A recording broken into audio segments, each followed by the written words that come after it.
Trans India media and entertainment private limited Prabhudeva நடிக்கும் ஜாலியோ gymkhana November 22 முதல். தமிழ்நாட்டில் போதை கலாச்சாரம் அதிகரித்து சட்டம் ஒழுங்கு கேள்விக்குறியாக உள்ளதாக தேமுதிக பொதுச் செயலாளர் பிரேமலதா விஜயகாந்த் குற்றம் சாட்டியுள்ளார்.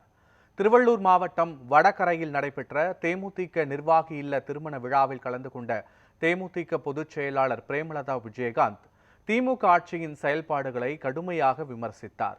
போதை கலாச்சாரம் அதிகரித்து சட்டம் ஒழுங்கு சீர்குலைந்துள்ளதாகவும் மழை வெள்ளம் மற்றும் சாலைகளுக்கான தொலைநோக்கு திட்டம் இல்லை எனவும் குற்றம் சாட்டியுள்ளார். தமிழ்நாடு முழுக்க எல்லா இடத்திலையும் படுகொலைகள், பலாத்காரங்கள், கொலை, கொள்ளை என்று சட்டம் ஒழுங்கு முற்றிலுமாக சீரழிந்து இன்றைக்கு தமிழ்நாடே ஒரு கேள்விக்குறியாக இருக்குது. அது மட்டும் இல்லாம போதை கலாச்சாரம், ஆசிரியர்களை மாணவர்களை குடிக்கு பழக்கிறது என்று பல்வேறு விஷயங்கள் போயிட்டு இருக்குங்க.